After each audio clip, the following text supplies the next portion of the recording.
Thank you, and good evening to everybody. When I first received notice of this recognition, I admit my feelings were mixed.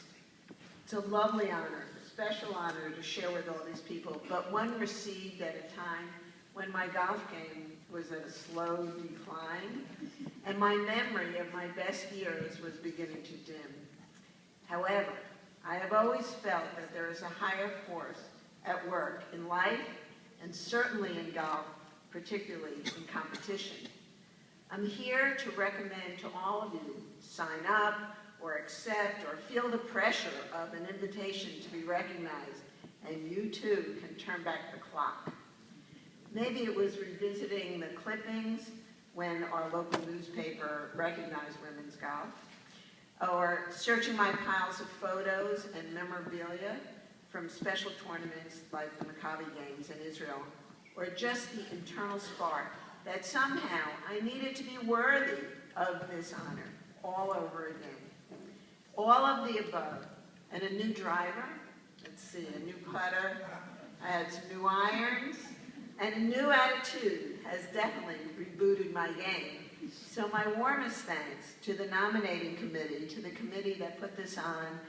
I'm really very grateful, particularly to Bob Spivak, for setting off this truly amazing turn of events.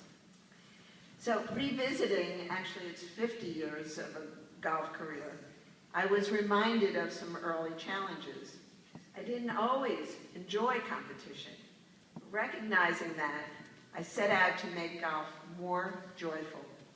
I found that my work in the fields of psychology and improvement in organizations somehow carried over wonderfully to difficult tee shots and pressure putts.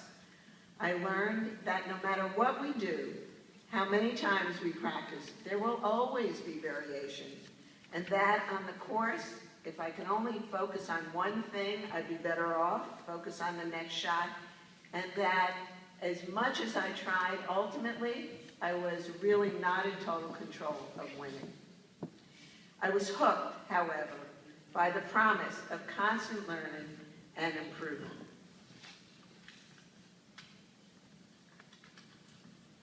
For many, and we watch it on television, golf may seem like an individual sport.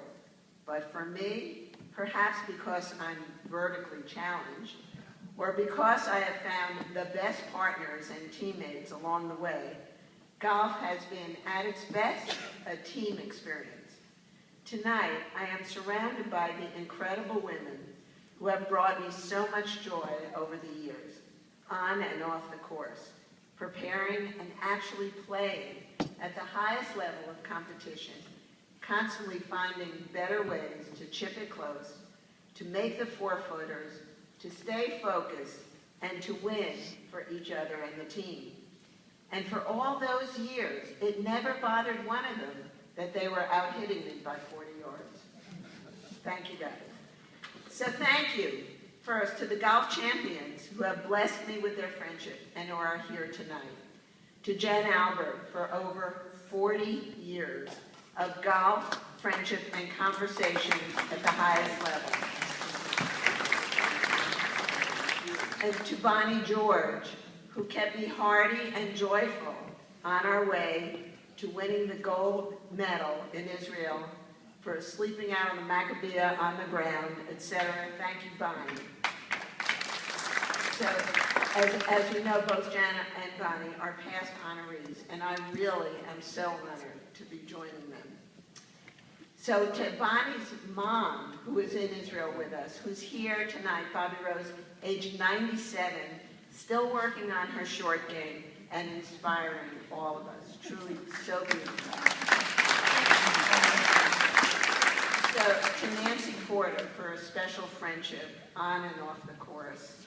To Margie Goldman and Allison Shoemaker, who's lucky to have such young, talented, joyful, and beautiful teammates and best friends. Thank you.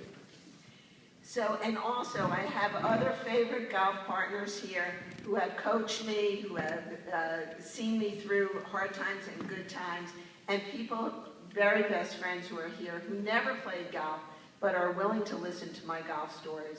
Thank you for coming. I love you all. Thank you. And to my greatest cheerleaders, my husband Mike, who's unbelievable. Talk about luck. Who's lucky?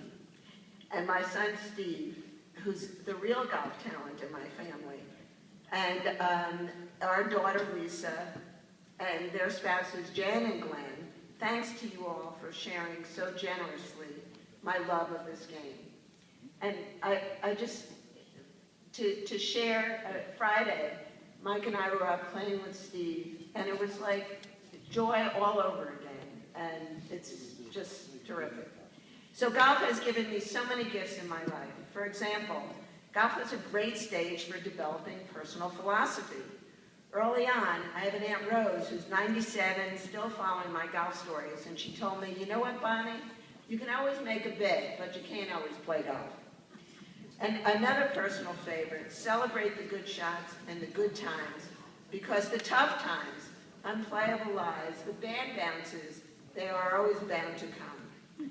I am so grateful for the gifts of friendship, challenge, passion, continuous learning, and optimism that the next shot, the next swing, will be the one that I have been searching for. Finally, one very special gift goes back 16 years when I represented the United States in women's golf at the Maccabee Games in Israel. My daughter Lisa traveled with me as my caddy. A higher force was at work because it was there she met U.S. tennis player Glenn Solomon.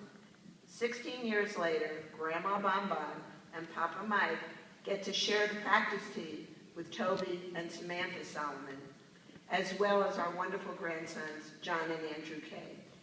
Golf is a game that keeps on giving.